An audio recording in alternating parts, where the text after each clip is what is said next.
Hi, I'm Debbie Kitterman, and welcome to this week's lesson from the lake. Back in February, my husband and I had the privilege of speaking at a couples conference, and we were talking about 7 pillars of healthy relationships coming from Danny Silk's book, which, if you haven't read it, you need to read it. It's called Keep Your Love On. It doesn't just talk about the marriage relationship, it talks about every aspect of relationship.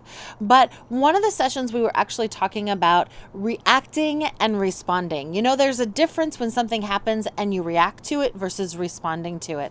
Now, I don't know about you, but I'm kind of an emotional person. And so when something happens, I emotionally react to it instead of taking time to respond. Now, my husband, he is the logical thinker and he is so peaceful and calm. And it takes a lot to get him riled up. So when something happens, he contemplates it and he thinks about it and he responds. And so the difference is between us, we help balance each other out. But as you can imagine, when I'm reacting and he's responding, we're not necessarily keeping our love on and communicating in the same way.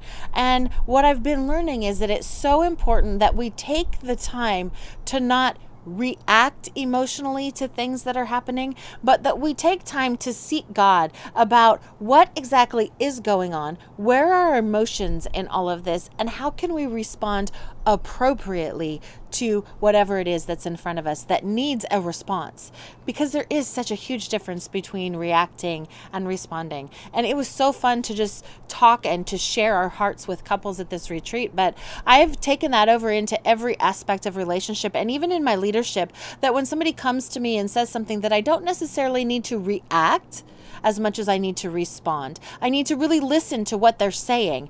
I need to ask questions. Why are they feeling the way they're feeling?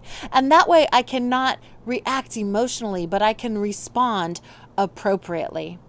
I hope that this has helped you in some way. I have enjoyed our times on Lessons from the Lake. I hope you have too. I look forward to spending time with you next week. Have a blessed week until I see you next week.